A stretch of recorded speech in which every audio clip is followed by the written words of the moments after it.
metodologi orang Asy'ariyah ni adalah salbiah. Yang sekarang ni kalau kita tengok bila diterjemah dalam bahasa falsafah, dia dipanggil sebagai teologi negatif. Maksudnya? Teologi negatif. Teologi negatif ni maksudnya kita menafikan sembarang unsur-unsur makhluk pada Tuhan. I see. Okey. Apa-apa pun bukan. Dia negatif bukan. Tolak. Tangan tak ada, ni tak ada, anggota tak ada. Tak ada. Kalau kau kata Tuhan macam ni, itu makhluk lagi tak? Bukan. Takwil. Makhluk lagi bukan. Dia tolak sahabat tolak. Sebab tu bila timbul dalam wacana ilmu kalam, kita kena faham lah Abu Hasan Asy'ari ni dia bukan terpengaruh dengan Aristotle. Aristotle ni kemudian pengaruh. Jadi metodologi yang digunakan oleh Imam Abul Hasan Al-Asy'ari itu adalah metodologi mazhab Nafi. Apa itu metodologi mazhab Nafi? Mazhab Nafi ni konsep apabila bertembung qat'i dengan zonni, dahulukan qat'i. Betul. Dan zonni tu boleh ditakwil. Itulah metodologi yang telah dikemukakan oleh Imam Abu Hanifah. So, dia tak larilah daripada konsep qat'i. Sebenarnya itu metodologi itu bukan falsafah. Bukan falsafah Yunan. Sebab Yunan ni dia masuk dalam tradisi orang Islam ni. Masuk tu pun agak lewat dia macam ni. Orang yang menulis buku-buku falsafah Yunan diterjemah dalam bahasa Yunan kepada bahasa Arab ni, siapa dia? Sebab pengaruh falsafah dekat orang Islam ni bermula daripada terjemahan Yunan pada bahasa Arab, kan? Okey, siapa? Namanya Ishaq bin Hunain. Ishaq bin Hunain. Okey. Ishaq bin Hunain ni masa dia dilahirkan, jadi Imam Syafi'i meninggal, dia baru umur 2 tahun. Imam Syafi'i meninggal. Oh, okey. Umur 2 tahun. Dia lahir lah. Kira macam jelah. Maksudnya Imam Syafi'i. Tak jumpa. Kita tak boleh nak kata Imam Syafi'i itu terpengaruh falsafah, tak boleh. Tak boleh. Kan? Okey, Imam Abu Hanifah lagi awal. Sebab Imam Abu Hanifah masa meninggal Imam Syafi'i belum dilahirkan lagi. Kan? Maliki ya ceritalah. Jadi kita cerita metodologi Abul Hasan Al-Asy'ari dia ambil daripada manhaj Abu Hanifah. Mana pengaruh falsafah dia? Tak ada pengaruh falsafah sebenarnya. Tak ada. Itu Islam punya tradisi lah. Terkemudian mungkin terpengaruh. Bukan mungkin. Dia sudah macam ni sebenarnya. Bila dia kemukakan metodologi, dia buat kaedah. Jadi kaedah-kaedah tu disimpulkan kepada 3. Daripada yang banyak-banyak tu, based kepada kaedah pendalilan, datanglah dia punya kaedah. Nak cerita pun susah. Dia panggil istiqra' maknawi istilah ni. Istilah. Ni susah. Istilah ni memang kena panjang cerita sebenarnya. Nak ringkas mudah je. Sekarang ni, wujud qidam baqa' khilaf mukhalafatul awal ulatul istilah kan. Itu tu dia bukan sifat, dia adalah usul ataupun kaedah-kaedah untuk nak menafikan unsur makhluk kepada Tuhan. Faham tak? Menafikan unsur kesamaan. Now I can see. Nampak. Faham tak? Wujud. Jadi apa makna wujud? Wujud ni maksudnya kewujudan Allah dengan makhluk tak sama. Itu nak bagi tahu. Qidam, Allah Taala tu ada, tidak ada permulaan. Makhluk itu wujud, ada permulaan. Maksudnya dia nak mengatakan sebarang unsur-unsur kesamaan dengan Tuhan bukan. Jadi itulah kaedah.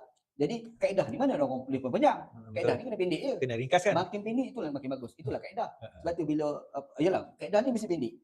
Paling pendek lagi bagus. Maka sebab tu wujud, qidam, baqa', mukhalafah. Itulah nama kaedah. Kalau panjang itu kan kaedah itu artikel. So dalam perbahasan tu boleh panjang. Sebab dia kaedah kita belajar ni daripada dulu Imam Syafi'i dia bukan tulis panjang, dia tulis ringkasan. Lepas tu dia syarah jadi panjang. Jadi anak murid pun tulislah syarah. Sebab tu dalam pengajian ilmu Islam ni dia ada matan, dia ada syarah, dia ada hasyiah. Ada lagi panjang kan. Itulah ini tradisi pengajian kan. Ini orang tak faham. Okey. Cuma bila dia dah buat, dia asal dia buat 3 lah. Dia panggil nafsiyah, sifat salbiah, sifat ma'ani. Daripada sifat nafsiyah tu datanglah konsep wujud. Daripada salbiah tu datang mukhalafatu qidam baqa' mukhalafatu ta'al hawadis. Kan? Apa lagi? Lepas tu ada sifat ma'ani. Sama basar. Tuhan yang sifat mendengar, sifat melihat betul kan. Lepas tu datang pula Abul Mansur Al-Maturidi, dia tambah pula sifat maknawiyah. Itu datang sifat ta'alluq. Ya, ta'alluq. Kan? Apa qauluhu ta'ala muridan qauluhu ta'ala sami'an. Ya tu. Asal kan. Alright. Dia datangkan semua tu. Bila datang, itu yang didebat kepada orang-orang Mu'tazilah. Bergaduh. So asalnya memang perbincangan dengan Mu'tazilah. Sebab Mu'tazilah ni banyak akal. Dia guna akal tu. Satu lagi orang gagal memahami makna akal dalam pemahaman Asy'ariyah dengan pemahaman Mu'tazilah. Dia lain mana cara faham. Bila Asy'ariyah sebut akal, dengan Mu'tazilah sebut akal, lain. Satu perkataan macam kita orang Indonesia Malaysia lah. Kita sebut satu perkataan orang Malaysia faham kot lain, orang Kedah tak faham kot lain. Ada perkataan tu malah nak sebut kat sini. Sebutlah, dia lucah nanti orang foto video mampus aku kan. Tak ni mencarut ke apa kan. Tapi kalau Indonesia dia makna lain. Itu okey kita pergi kat sana. Orang sana cakap kita kau biar betul mencarut. Boleh cari gaduh kan. Kalau misalnya contohlah bahasa Malaysia. Kopek. Kita ambil kita kopek. Tak, kopek ni dalam faham orang Kelantan apa? Lain. Lain. Betul tak? Sarawak pun ada perkataan yang tak boleh nak sebut lah. Betul lah. Sebab kopek ni dah popular kat Malaysia. Ya, betul. Orang Malaysia kat KL. Orang pergi kat Kelantan, dia kata tolong kopek buah ni. Orang Kelantan kata apa kau mencarut kat sini? Kan? Dia maksudnya pemahaman akal bila disebut oleh Asy'ariyah, pemahaman akal bila disebut Mu'tazilah tak sama. Masalah kita sebakul kan? Mana boleh? Salah banyak. Kan? Salah problem. Okey. Jadi bila kita tengok Asy'ariyah ni, sejarah dia memang Asy'ariyah Maturidiyah lah. Dia memang pure ikut manhaj metodologi pendalilan mazhab Nafi. Sebab tu ada konsep qat'i bertemu dengan zonni. Macam mana nak buat? Kan? Sekarang ni apa yang qat'i? Allah Taala itu tidak serupa dengan makhluk. Itu qat'i. Tak ada khilaf. Ini sepakat. Allah tak akan serupa makhluk. Kalau ada orang kata semua makhluk, itu bukan ahli sunnah. Itu itu mujassimah. Lain lah tu. Itu mujassimah. Mujassimah lah. Mujassimah. Sebab dah semua makhluk kan. Ya. Sekarang Tuhan tak semua makhluk. Tiba-tiba ada satu ayat Quran yang sebut yadullah fawqa aydihim. Betul, tangan. Tangan Allah di atas tangan-tangan mereka. Tangan ni tangan apa? Ni yang Ah. jadi debat. Sekarang ni kan perkataan tangan ni dia dalam belajar ilmu balaghah tu jadi istilah. Perkataan yang mushtarak, perkataan yang mempunyai makna yang banyak. Macam perkataan Arab ain. Ainun maknanya mata. Betul. Tapi air mata air pun panggil ain juga. Tangan juga. SB ain juga. SB special branch. Special branch. Panggil ain juga. Mata juga, mata-mata. Mata-mata. Tapi perkataannya ain. Maksudnya ain tu kan berapa makna dia? Betul. 1, 2, 3 makna. Sekarang ni kita dah sebut. Contoh, macam saya cakap, Iswadi lah. Dekat rumah saya tu ada harimau datang. Iswadi mesti fikir, hebat ni ustaz ni, harimau pun dia boleh. Sebenarnya harimau ni kalau kita faham secara sastra, bukan harimau betul, orang yang berani. Betul tak? Betul.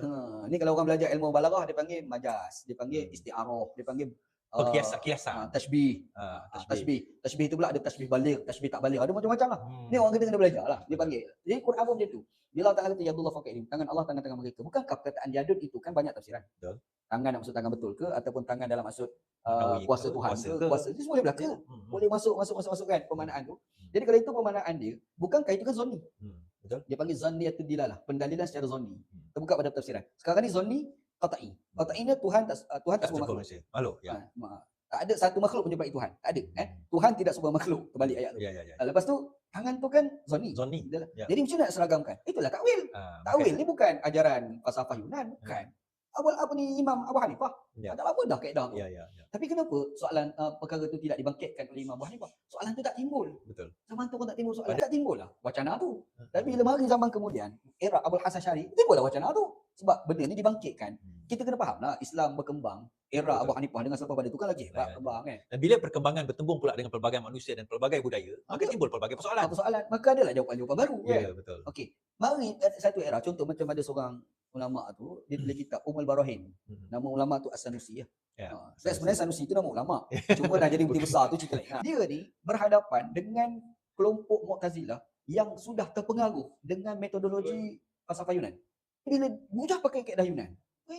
Dia pun macam mana kita nak counter pentafsiran cara Yunan yang dibuat oleh Mu'tazilah. Dia pun tulislah kitab nama Ummul Barahin menggunakan metodologi Yunan. Menjawab kepada menjawab ujung Yunan tu.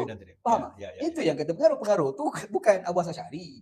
Asal Asy'ariyah awal tu okey. Yang cerita ni kemudian apabila dia macam ni menjawab mereka menggunakan hujah mereka. Macam sekarang ni kita panggil macam mana Dr. Zakir Naik dia nak menjawab Kristian menggunakan metodologi matematik. Oh, matematik. Metodologi sains. Macam tu ya. Kalau orang tanya sains tu adalah Islam ke? Sejak bila Nabi ada ilmu sains? Mungkin 500 tahun akan datang. Apa ni Zakir Naik ni? Tidak ada akidah matematik. Matematik contohlah kan. Itu isu dia tak ada apa pun. Jadi sebab tu saya cakap kita nak wacana ni wacana tapi jangan fitnah. Betul. Kalau kita nak kata ya dia memang ada pengaruh daripada Yunan. Start mana? Betul ke Asy'ariyah tu metodologi Yunan ataupun kemudian